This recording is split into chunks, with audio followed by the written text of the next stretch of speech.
강원도 현안과 이슈를 짚어보는 시간입니다. 오는 목요일 8월 15일은 광복절입니다. 올해로 74주년을 맞는 이번 광복절은 한국에 대한 일본의 경제보복 조치와 일본 제품 불매운동 등으로 그 어느 때보다 주목을 받고 있는데요. 특히 강원도에서는 시민들의 자발적 참여와 지자체의 동참으로 보이콧 재팬을 넘어서 이제는 반일 감정으로까지 번지고 있습니다.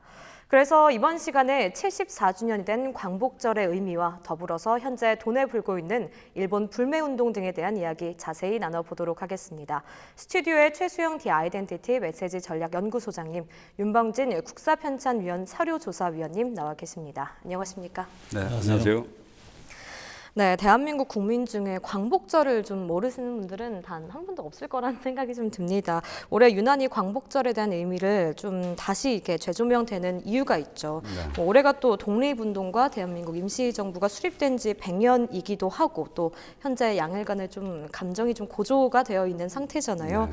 74주년을 맞는 좀 광복절의 의미와 가치에 대해서 좀 짚어주실까요? 네, 우리 시청자 여러분들이 잘 알고 계시듯이 이제 광복절은 우리나라가 일본의 어떤 그 통치에서 벗어난 것을 이제 기념을 하는 그런 이제 기념일이 되겠습니다. 일본 제국주의가 우리나라를 무단으로다가 이제 강탈하고 또 점령을 해서 실효적으로다가 우리가 일제의 어떤 그 시하에서 지배를 받은 거는 약 한 50여 년 정도가 됩니다. 네. 그래서 50여 년 동안에 우리 이 선조들은 국가가 없는 상황이었었죠. 국가가 없는 상황에서 자신의 이 몸과 마음을 바쳐가지고 또 헌신하면서 대한민국의 독립을 이제 쟁취해서 비로소 우리가 이제 광복을 맞았던 이런 역사적인 어떤 의미가 있습니다. 또한 독립운동의 어떤 그 광복절의 어떤 그 가치를 크게 생각을 한다면 당신 국가가 없는 상황에서 스스로 자발적인 행동에 의해서 민족을 위해서 국가를 위해서 헌신했던 거죠. 네. 목숨을 버려가면서 그런 어떤 역사적인 가치가 있다고 생각이 됩니다. 네, 위원님께서 광복절의 의미와 가치에 대해서 좀 짚어주셨는데 도내에 광복절 기념 관련 행사들이 좀 줄지어 있는 걸로 알고 있습니다. 네. 대표적인 행사 몇 가지 소개를 해주실까요? 이제 강원도청과 이제 각 시군 28개 시군 지자체에서 이제 기념식은 각각의 이제 진행을 하고 있습니다. 네. 그 외에도 이제 민간단체 또는 종교단체 또 학교 여러 이제 단체들에서 나름대로의 어떤 기념식 또 문화계 같은 경우는 공연이라든가 다채롭게 이렇게 진행이 되고 있습니다. 네, 기념식에 대해서 좀 소개를 해주셨는데 예전에는 국경일 등의 이제 전국적으로 거리는 물론이고 집 앞에 태극기를 개양하는 걸 좀 많이 볼 수 있었는데 요즘에는 좀 많이 볼 수가 없어서 좀 안타깝습니다. 이번 광복절에 많은 분들이 이제 자발적으로 그렇지만 이제 태극기를 개양할 게 아닌가라는 좀 기대를 하고 있는데 소장님께서 이 부분에 대해서는 어떻게 보십니까? 그렇죠. 그 태극기는 곧 우리 국가의 상징 아니겠습니까? 네. 이제 우리 주권의 상징이고 우리 국가를 세계에다 내보이는 그 상징물인데 과거 우리 해방 전국 때도 태극기를 든 우리 많은 국민들이 이제 거리에 나와서 환호하고 했는데 근데 이제 이게 우리가 이제 근대를 접어들면서 이제 오후 5시인가가 되면 국기강화식이라고 있잖아요. 그럼 네. 지나가는 모든 사람들이 이제 하던 일을 멈추고 이제 가슴에 손을 얹고 국기를 향해서 이제 경의를 표하는 그런 시기도 있었는데 최근에 이제 그러면서 이제 2002년도에는 월드컵 때에는 우리가 굉장히 많은 그 태극기를 상징화해서 거의 네. 거리 이제 응원이 이루어지기도 했었는데 근데 이게 2000년대 들어서 조금 이제 여기에 대한 이제 그 태극기에 대한 것들이 좀 관심과 열정이 좀 사라진 것 같아요. 게다가 조금 요즘에는 이제 태극기 자체를 정치적으로 이용하는 그런 상황들이 생겨나면서 네. 조금 더 태극기에 대한 관심과 열정이 좀 식어가는 듯한 모습이 나타나는 게 굉장히 아쉬운데 근데 어쨌든 지금 이번에 일본과의 이 경제전쟁을 계기로 다시금 태극기에 대한 조명이 이루어지고 있고 또 지금도 보니까 지금 거리마다 지금 태극기 다는 지금 그 장면들이 계속 연출되고 있는데 각 가정에서도 이번만큼은 어떤 우리나라의 어떤 그런 총체적 힘을 보여주는 차원에서라도 국가에 대한 사랑을 떠나서 우리가 갖고 있는 의지와 힘을 보인다는 측면에서 아마 이번 광복절은 아마 태극기의 물결이 다시 한번 물리가 정말 그 전국을 뒤덮는 다시 살아나지 않을까라는, 예, 그런 네. 아마 계기가 되지 않을까 전 조심스럽게 그렇게 기대합니다. 네, 이렇게 공식적인 뭐 행사에 참여하는 것도 의미가 있고, 뭐 가정의 태극기를 개항하는 것도 의미가 있겠지만, 뭐 국기를 개항하는데 동참하는 것도 참 의미가 크잖아요. 뭐 아시는 분들이 더 많겠지만 이번 광복절의 의미와 이제 태극기를 개항하고자 하는 분들에게 올바른 개항 방법에 대해서 좀 설명을 해주실까요? 네, 태극기를 이제 다는 방법은 이제 단독주택의 경우도 있고요. 네. 그다음에 이제 공동주택, 아파트, 그다음에 이제 뭐 관공서 이렇게 이제 구분할 수 있는데요. 단독주택이나 아파트 같은 경우는 이제 외부에서 대문 바깥에서 봤을 때 왼쪽이나 중앙에다가 이 배치를 시키면 됩니다. 네. 그다음에 이제 관공서 이렇게 국기 이 개양대가 있는 데 같은 경우는 주로 보면은 이제 이 하나만 있는 게 아니라 다수로다가 이제 돼 있습니다. 그래서 제일 중앙에 태극기를 개양을 하게 되면은 가장 올바른 이제 개양 방법이 되겠습니다. 네, 그러면 국기 보관 방법에 대해서도 좀 설명을 해주세요. 네, 국기는 이제 우리나라의 상징이고 또 이런 어떤 존엄성을 가지고 이렇게 이 보관을 해야 되는 이제 국기인데 간혹 가다가 보면은 이제 이렇게 좀 훼손이 되거나 이렇게 이 망가져 있는 거를 갖다가 볼 수가 있습니다. 그래서 이 항상 이제 이 태극기는 깨끗한 상황에서 결국은 우리의 상징이거든요. 우리나라의 상징이기 때문에 깨끗하게 이제 보관을 해야 되고 간혹 가다가 이게 이제 오염이 될 수가 있습니다. 오염이 됐을 경우는 빨아 써도 됩니다. 손으로다가 이렇게 빨아서 다리미로다가 다리면 되고요. 그다음에 이제 부러진 국기봉이나 또는 이제 이 태극기가 있을 적에는 그건 이제 이 함부로다가 버리면 안 되겠죠. 국가의 상징이니까. 그래서 그 부분은 이제 소각을 해서 깨끗하게 이렇게 처리를 하는 게 좋을 것 같습니다. 네, 또 뭐 광복절과는 달리 현충일들과 같이 순국선열을 위로하는 날에는 국기를 개항하는 방법이 조금 다르잖아요. 네, 그 그렇습니다. 부분에 대해서 좀 짚어주세요. 국기 개양 방법이 다른 거는 이제 대부분 이제 그 일반 국민들이 잘 알고 계시겠지만 이제 경술국치일 우리나라가 이제 이 실질적으로 다 1910년에 나라를 뺏겼던 그런 날, 그 다음에 이제 독립운동에 이제 순국하신 이제 순국선열의 날, 그리고 이제 이 현충일, 뭐 6.25 때 이렇게 참전했다가 돌아가신 이제 호국영령들을 갖다가 기리는 날, 그 다음에 이제 뭐 국가적으로다가 이제 국장이라 그러죠. 국가에 어떤 장례가 있을 때, 이럴 때는 이제 조기라 그래서 이 개항을 합니다. 그래서 이제 우리가 이 어떤 그 경솔국치를 갖다가 조기를 개항을 하는 거는 우리가 뭐 이 나라를 뺏겼기 때문에 그 빼앗긴 나라의 아픔을 잊지 말자. 네. 그런 부분을 이제 상기하자는 차원에서 저희가 이제 조기를 개항을 하고 있고요. 그다음에 이제 순국선열의 어떤 그 날 같은 경우는 독립운동에 헌신했던 분들의 어떤 위협을 기리고 그분들을 추모하기 위해서 우리가 이제 그런 조기를 개항을 합니다.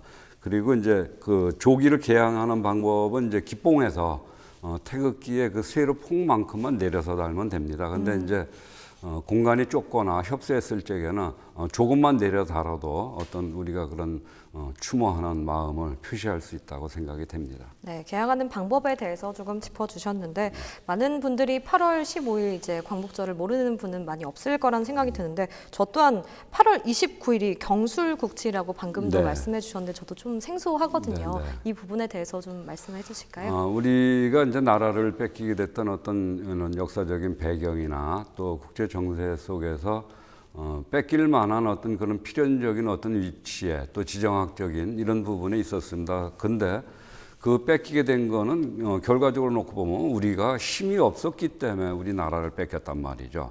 그래서 이런 어떤 그 나라를 뺏긴 날을 우리가 이제 그 항시 왜 뺏기게 됐느냐. 뭐 결국은 우리 책임이겠지만 우리가 그런 부분을 늘상 기억을 하고 마음속에 담고 있어야 반복되는 역사에서 우리가 교훈을 얻을 수 있단 말이죠. 그래서 우리가 이제 그 이 순국선열의 날이라든가 이런 때는 이제 이 조기를 개항을 하고 그 다음에 이제 그 시민들이 그런 어떤 역사를 잊지 않기 위한 여러 가지 이제 뭐 행사들도 있습니다. 네. 그 뼈 아팠던 어떤 그 과거를 잊지 않기 위해서 뭐 이제 광복회라든가 시민들이 찬죽 먹기라든가 찬밥을 먹는다든가 그러면서 이제 우리 어떤 의식을 갖다가 되새기는 그런 행동들이 있습니다.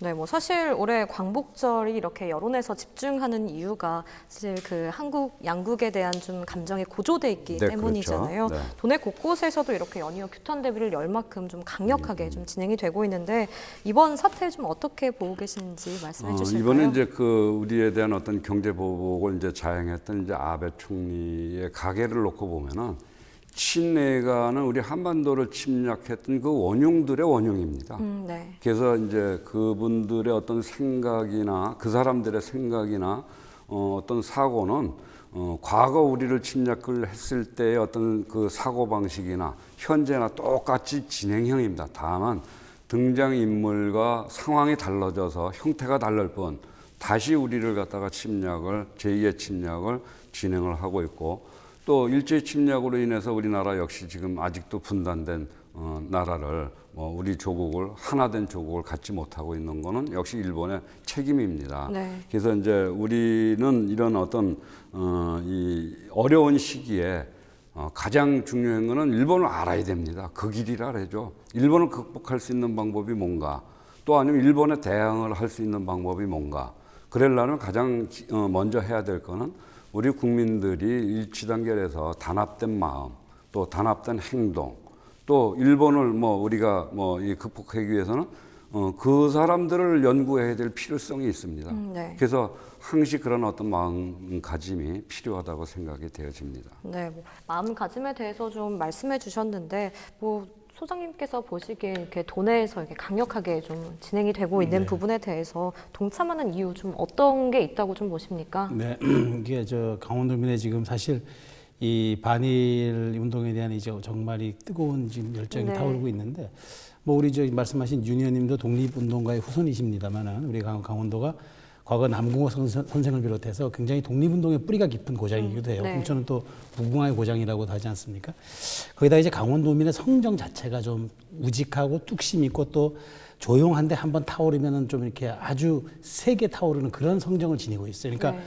우리가 왜 바위 밑에 늙은 부처라는 뜻의 아마노불이라고도 불리기도 하지만 그만큼 우리가 침묵이 오래 길어도 그 오래된 침묵만큼도 타오르는 열기도 굉장히 그 뜨겁게 타오르는 그런 장작불의 어떤 그런 그 성정을 갖고 있는 도민의 그런 어떤 특성도 좀 작용하지 않느냐 저는 이렇게 보고 있고요. 또 이게 과거 금모기 운동 때도 강원도가 굉장히 앞장섰던 그런 사례도 있고 그래서 이런 점들이 도세는 좀 작아도 어떻게 힘을 한번 분출시키면 집중하는 그런 모습들이 이번 일본과의 경제전쟁에서도 반일 캠페인에서 나서고 있는 것이다 이렇게 저는 보여지는데 하여튼 강원도민이 이런 그 것들이 이제 일회성이 되지 않도록 좀 아까 전략적인 그런 어떤 힘을 모으고 그다음에 방향을 이끌어 나가는 것들에 대한 지금 고민이 필요한 시점이 아닌가 저는 그렇게 생각을 합니다. 네, 근데 뭐 최근에 이런 분위기가 조금 무색하게도 뭐 강원도에서 예정돼 있던 일본과의 교류 행사를 차질 없이 진행을 하겠다라고 이렇게 밝힌 상황이거든요. 뭐 비판 여론이 조금 확산이 되고 있는데 소장님은 이 부분에 대해서 어떻게 보고 계신가요? 참 그 고민스러운 지점이죠. 그러니까 이제 민간에서의 어떤 그런 이 반일 무드와 또 이 지자체, 그 사실 공공 영역이잖아요. 이런 공공 영역에서의 또 반일 대응은 좀 약간 궤를 달리해야 될 그런 이른바 투트랙적인 측면이 있어야 되는 건 사실이죠. 네. 사실 이제 강원도가 1994년 일본 도토리현과 자매결을 맺지 않았습니까? 25년의 역사, 작은 역사 아니에요. 사반세기의 역사죠. 네. 그래서 저는 굉장히 그런 점을 지금 최문순 지사가 고민을 많이 했을 거라고 봅니다. 그러니까 이번에 왜 우리 서울의 서대문구청 그 일본 불매운동기 개항에서도 드러났듯이 민간 차원의 운동과 이 이른바 공공영역의 대응은 좀 약간 달라야 한다. 그런 국민적 지적이 있었잖아요. 그러니까 반일 무드는 민간 차원에서 가져가되 최문순 지사는 도정을 이끄는 사람으로서 과연 좀 더 길게 보는 그런 고민이 좀 작용하지 않았냐. 그런 어떤 그 깊은 생각 끝에 저는 나타난 고민이라고 생각하고요. 과연 이것을 이렇게 지금 강력한 반일 무드 속에서 꼭 이것을 비판적으로만 봐야 될 것인가라는 그런 지점은 좀 고민이 있다고 저는 생각이 됩니다. 네. 그러니까 이런 점은 다만 그러면 25주년 행사를 어떤 형식으로 가져가느냐. 이 부분은 좀 형식 면에서 이왕 결정했으니까 그런 부분은 좀 강원도청이나 최문순 지사 측이 좀 고민을 해서 일본 측과 잘 협상을 해서 어떤 형식으로 가서 우리의 의지도 보여주면서 이 우리 행사도 원활히, 네. 우호적인 관계는 이어갈 수 있는 그런 좀 지혜를 발휘해야 될 시점이 아닌가 저는 그렇게 생각합니다. 네, 근데 뭐 최근 강원도에서 이제 지자체는 물론이고 뭐 지자체까지 불매 운동 참여 의지를 좀 강력하게 내비치고 있는 상황입니다. 도내 정치권은 물론이고 이제 도민들 사이에서도 시민단체를 중심으로 불매 운동의 의지를 강하게 좀 내비치고 있는데 강원도는 앞으로 이 문제에 또 좀 어떻게 접근을 해나가야 할지 좀 설명을 해주실까요? 네, 아까 유 의원님도 지적하셨지만 가장 중요한 건 용두사미가 되지 않도록 하는 게 중요합니다. 그러니까 네. 이렇게 지금 들불처럼 타올랐던 이런 도민의 그 열기와 정서를 어떻게 우리가 잘 이어가느냐. 그리고 이게 사실 일본과의 문제가 단순히 지금 어떤 그 경제 전쟁으로 촉발된 측면이 아니라 아주 중층적이고 복합적이고 다원적인 지금 성격을 띠고 있는 거거든요. 굉장히 복잡한 사안이기 때문에 이것을 단순한 하나의 경제로만 우리가 접근한다면은 조금 우리가 장님 코끼리 만지는 격이 아닌가 싶은 거예요. 그러니까 보다 본질적인 문제, 우리가 그 길로 나가기 위해서는 어떻게 가야 하느냐에 대한 좀 폭넓은 인식이 이 기회에 있어야 될 것 같고, 단순히 우리가 경제적으로 일본을 누르고 어떤 부품에 대한 수입처를 다원화시키고 이런 것들에 대한 피상적인 그런 것보다도 네. 과연 우리가 근현대사를 통해서 봤던 일본과의 관계 재정립이라든가 이런 것들에 대한 폭넓은 역사 인식을 이번에 한번 가져보는 계기가 돼야 되겠다. 그래서 그런 점들이 좀 꼭 이번 그 계기에서 좀 나타나야 되겠다는 생각을 가져보고요. 중요한 거는 지금 최근에 나타나고 있는 이른바 이제 예스 재팬 노 아베. 그러니까 일본과의 관계는 우리가 지금 자유무역 시대에 100% 거부할 수는 없잖아요. 그러면 그렇죠. 우리가 교류와 협력은 가져갈 건 가져가되 정치적으로 아베에 대한 그런 공격들을 좀 이원화시켜 나가는 그런 이제 좀 전략적인 지혜도 물론 국가가 해야 되겠지만 강원도도 이런 부분에 대해서는 조금 좀 고민을 하고 민관할 것 없이 여기에 대한 좀 여러 가지 세미나나 토론 이런 걸 통해서라도 좀 그런 것들에 대한 경각심을 읽어내는 그런 좀 계기가 이번에 마련됐으면 좋겠다는 생각입니다. 네, 방금 말씀해주신 것처럼 뭐 예스 재팬 노 아베라고 말씀해주셨는데 전에는 사실 노 재팬에서 노 아베로 그렇죠. 지금 많이 네, 좀 네. 성격이 바뀌었잖아요. 이 부분에 좀 어떻게 생각을 그거는 하시는지. 굉장히 좀 현명한, 그러니까 지금 문재인 대통령도 어저께 이렇게 가는 거는 모두에게 이건 도움이 되지 않는다는 식의 이런 발언을 하셨잖아요. 그러니까 그런 거죠.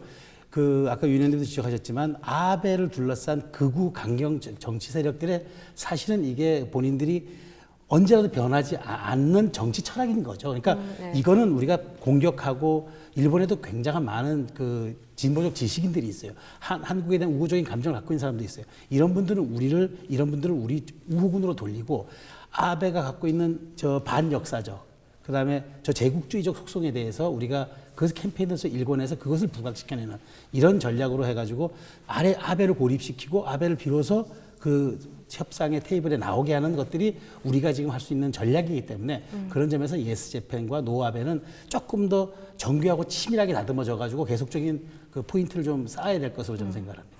네, 뭐 광복절 이제 74주년을 앞두고 두 분을 모셔서 이야기를 나누고 있는데요. 끝으로 이제 8월 15일 광복절, 뭐 도민 여러분께 당부하고 싶은 말씀이 있다면 어떤 것들이 있는지 먼저 말씀을 해주실까요? 아까도 말씀드렸습니다. 반복되지만은 일본의 침략은 때와 형태, 방법을 달리해서 아직까지도 계속 진행이 되고 앞으로도 진행이 될 거로다가 생각이 듭니다. 네. 우리 선열들이 독립운동에 희생해서 이 순국하신 독립지사들의 어떤 그 유운을 우리는 항상 잊지 않고 계승을 하는 어떤 마음가짐이 필요할 거고, 또 다시 한번 말씀드립니다. 온 국민이 이런 어떤 이 일본하고의 어떤 관련돼 있는 사안에서는 똘똘 뭉쳐서 우리가 행동으로다가 보여주고 항상 극이라는 이런 마음 정신이 필요하다고 생각이 됩니다. 네, 소장님께서도 말씀해 네, 주실까요? 저는 지금 이렇게 우리 강원도민들이 보여주고 있는 이 캠페인의 이 물결이 굉장히 네. 좀 의미가 있다 생각되는데, 다만 조금 하나 좀 우리가 좀 눈여겨봐야 할 점은 선한 우리의 피해자들이 나타나서는 안 되겠다. 그러니까 네. 우리 뭐 중소상인들이라든가 그다음에 여러 가지 이제 이런 물결 파고 속에서 혹시 보이지 않게 상처받거나 또 우리가 뭐 굉장히 경제적으로 조금 많은 손해를 보지만 이런 일본 극일의 물결 속에서 말하지 못하는 이런 부분들을. 일반 소수의 피해자들이 나타나지 네. 선한 의미의 피해자들이 나타나지 않도록 배려하고 감싸는 것도 우리가 정말 성숙한 국민의 의지를 보여주고 우리가 글로벌한 대한민국의 국민이라는 것을 또 우리가 입증할 수도 있는 사안이거든요. 그러니까 이런 점들에 대해서 좀 세심하고도 좀 아주 좀 따뜻한 그런 모습들이 병행돼야 되겠다. 이런 점은 한번 지금 이 시점에서 반드시 한번 고민해봐야 될 지점이 아닌가 그렇게 생각을 합니다. 네.